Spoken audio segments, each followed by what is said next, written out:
winters ago, when the entire grid, almost the entire grid of Texas shut down, they're avoiding that. And some of them are giving messages like this, a Con Ed alert, that we're preparing for the heat wave in your area. And suffice it to say, they go on to say you should be preparing as well. Russ Vought joins us right now, the former White House budget director. Russ, looking at this, it's going to be taxing for a lot of people. It's already costing them a lot more. I'm just wondering how bad you think this gets.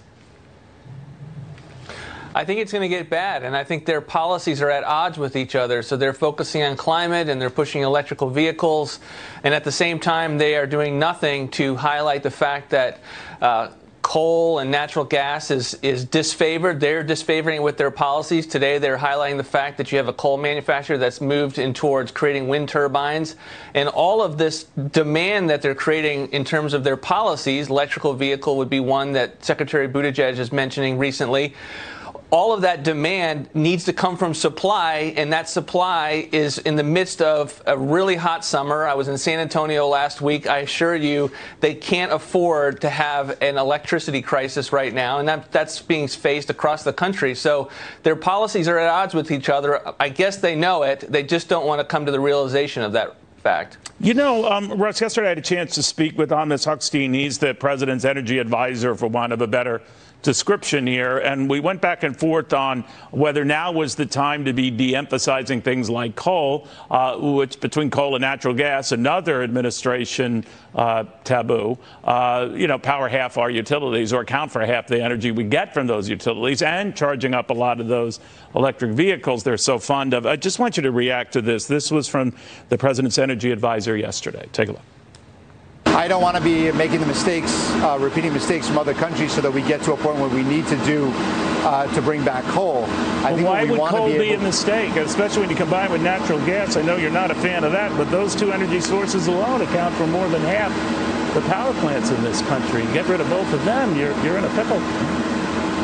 Well, Neil, I think we can agree that most people don't want to see a resurgence of coal.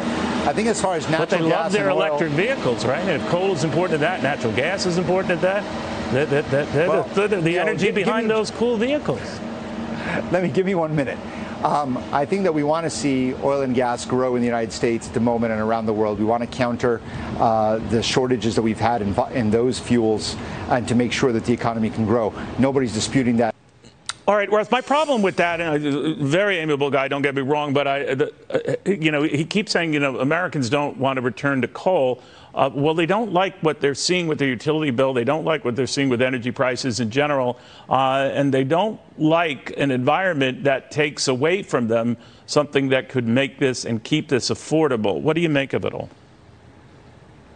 Yeah, I think those are answers are the type that you give when you are putting ideology first, climate ideology first, and instead of making the hard trade-offs that are necessary to actually be able to ensure that the American people have the energy that it needs.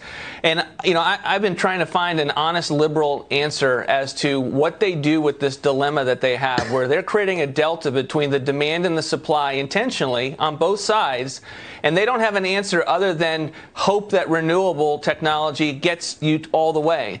At best they will say, hey, we need to have some infrastructure in renewables. That's all they'll tell you. And that is kind of hey, socialism hasn't truly ever been tried answer. And we know that is going to leave the American people in a very difficult position, a tenuous energy perspective, because they are not going to have the energy that they need to live, and our economy won't have the energy needed to grow. People forget, and then maybe Europe was a reminder where the EU is now warning, residents across the member countries of the European Union to conserve energy to the point of 15% or more. Now we're talking about natural gas. I get that, but that's ahead of utility bills that could be quite high, and they're trying to avoid that with likely declining supply, especially from Russia. I'm just wondering if we're aware of that in this country, that what's happening there could be here and fast. Yeah, I think they're aware of it. As to whether they've come to grips with is another matter. But this administration official said, no one wants to go back to coal. I'd like to meet that person if they're not a climate extremist. And I also like to meet the person that actually wants to constrict their energy use. I've yet to find them. I've yet to find the person that is excited about having to conserve energy like we did decades ago when I was growing up under the Carter administration. No one wants that. Families tell stories about what that was like, and it's not pretty, and we don't want to return to that. Yeah, I think crazy times, but to sort of abandon something that could keep those bills down for the time being, whatever your clean air efforts, whatever your climate efforts, you don't throw the baby out with the proverbial bathwater here, but we'll watch it closely. Russ, very good seeing you again. As Russ is wrapping up there, we're getting news out of Great Britain right now.